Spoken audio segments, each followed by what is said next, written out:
श्री कृष्ण गोविंद हरे मुरारी, हे नाथ नारायण वासुदेवा। राधे राधे, जय श्री कृष्णा। मैं अर्चना आज आपको माघ मास महात्म्य का 26वां अध्याय सुनाऊंगी। 25 अध्याय मैं पहले ही सुना चुकी हूँ, जो चैनल पर अपलोड है। अगर आपने नहीं सुने हैं तो आप सुन सकते हैं। अगर मेरी सुनाई हुई कथा आपको अच्छी लगे तो लाइक कीजिए, मेरे चैनल को सब्सक्राइब कीजिए, बेल आइकन प्रेस कीजिए ताकि आने वाली नोटिफिकेशन आपको मिलती रहे। आज 26वां अध्याय सुनाऊंगी मैं आपको, तो शुरू करते हैं 26वां अध्याय। सारे संसार के कर्ता श्री भगवान विष्णु और देवी सरस्वती जी के चरणों में प्रणाम करते हुए हम 26वां अध्याय शुरू करते हैं। पति कहने लगा कि हे प्रेत, तुमने सारस के वचन किस प्रकार और क्या सुने थे, सो कृपा करके कहिए। प्रेत कहने लगा कि इस वन में कुहरा नाम की नदी पर्वत से निकलती है। मैं घूमता घूमता उस नदी के किनारे पहुंचा और थकावट दूर करने के लिए वहां पर ठहर गया। उसी समय लाल मुख और तीखे दांतों वाला एक बंदर वृक्ष से उतरकर जल्दी से वहां आया जहां एक सारस सोया हुआ था। उस चंचल बंदर ने कई पक्षियों को देखकर उस सोए हुए सारस को दृढ़ता से पैरों से पकड़ लिया और सब पक्षी वहां से उड़ गए, परंतु सारसी भयभीत होकर विलाप करने लगी और वहीं रुक गई। नींद के दूर होने तथा भय से नेत्र खोलकर सारस ने बंदर को देखा और मधुर वाणी से कहने लगा कि हे बंदर, तुम बिना अपराध मुझको क्यों दुख देते हो। इस संसार में राजा भी केवल अपराधियों को ही दंड देता है। तुम्हारे श्रेष्ठ प्राणी किसी को पीड़ा नहीं देते। हम अहिंसक और दूसरे के कर्मों को नहीं देखते। जल की काई खाने वाले, आकाश में उड़ने वाले, वन में रहने वाले, अपनी स्त्री से प्रेम करने वाले, दूसरों की स्त्री को त्यागने वाले, दूसरों की बुराई से दूर रहने वाले, चोरी न करने वाले, किसी को कष्ट न देने वाले, इस प्रकार हम निरपराधी को हे बंदर तुम छोड़ दो। मैं तुम्हारे पहले जन्म के सब वृतांत जानता हूँ। यह वचन सुनकर वह बंदर उसको छोड़कर दूर बैठ गया और कहने लगा कि तुम मेरे जन्म के वृतांत को कैसे जानते हो। तुम अज्ञानी पक्षी हो, मैं वन में घूमने वाला हूँ। सारस कहने लगा कि मैं अपनी जाति की स्मृति के बल से तुम्हारे पूर्व जन्म के विषय में जानता हूँ। पूर्व जन्म में तुम विंध्य पर्वत के राजा थे और मैं तुम्हारे कुल का पुरोहित। तुम राजा होकर अपनी प्रजा की पीड़न रूपी अग्नि की ज्वाला से पहले ही तप चुके थे। पहले तुम कुंभी पाक नरक में डाले गए। तुम्हारे शरीर को नरक में 3000 वर्ष बीत गए। फिर नरक से निकलकर बचे हुए पापों के कारण इस बंदर की योनि में आए और मुझको मारना चाहते हो। पूर्व जन्म में तुमने ब्राह्मण के बाग से लूटकर बलपूर्वक फल खाए थे। उसका यह भयंकर फल हुआ कि तुम वानर और वनवासी हुए। प्राणी आसुमेव अपने किए हुए कर्मों को भोगता है, इसको देवता भी हटा नहीं सकते। इस प्रकार मैं सारस का जन्म लेकर भी अज्ञान से मोहित नहीं हुआ। इतनी कथा सुनकर वानर कहने लगा कि यदि ठीक ही जानते हो तो बताओ तुम पक्षी कैसे हुए।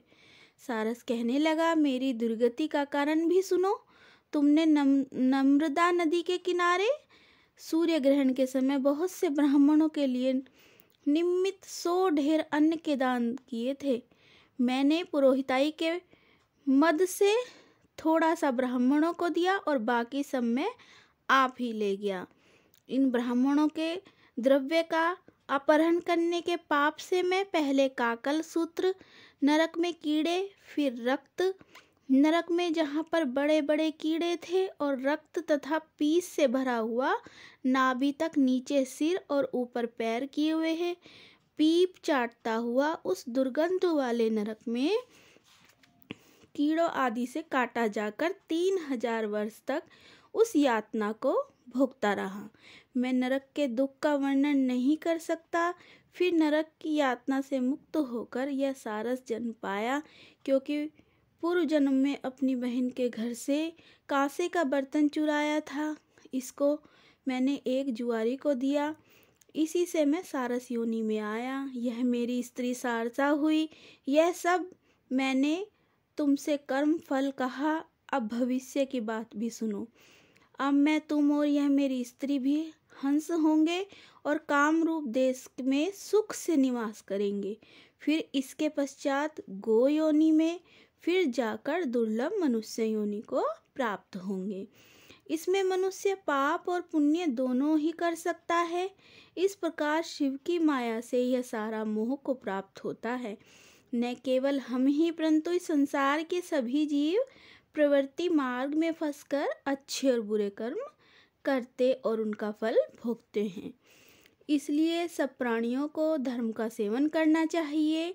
देवता, असुर, मनुष्य, व्याघ्र, कीड़े मकोड़े सभी ये कंटक रूपी मार्ग नहीं छूटता। केवल वेदांत जानने वाले योगी ही इस मार्ग से बच सकते हैं।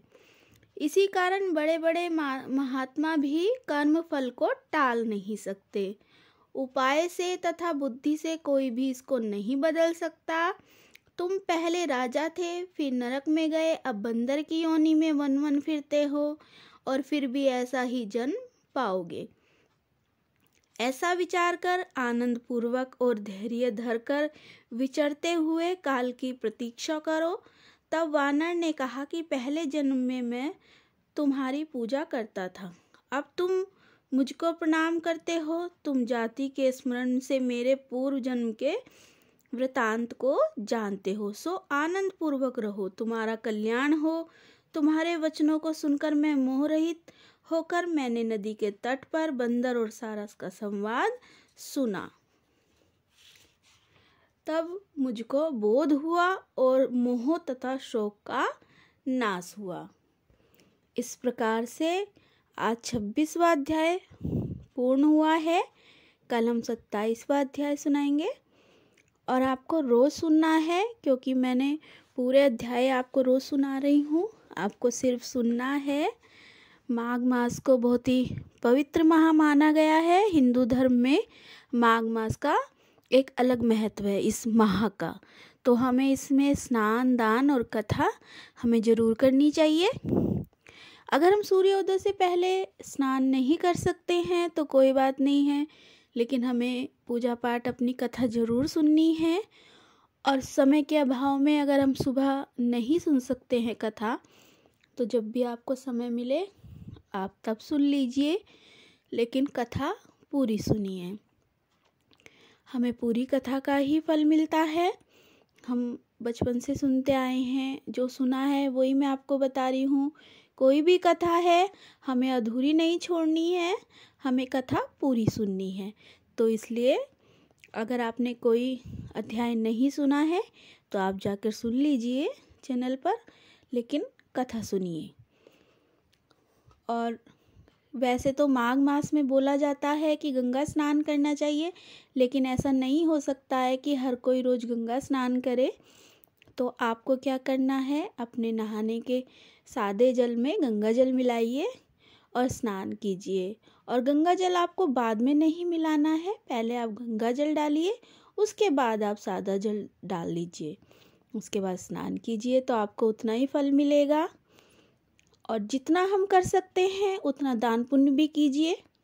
ये नहीं है कि हमें ज़्यादा ही करना और ज़्यादा हम कर नहीं सकते हैं तो नहीं करें, ऐसा नहीं है।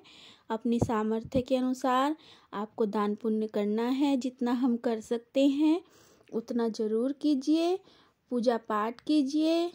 इस महीने को हमें ऐसे ही नहीं छोड़ना है। हम जितना पुण्य कर सकते हैं हमें उतना ज़रूर करना चाहिए।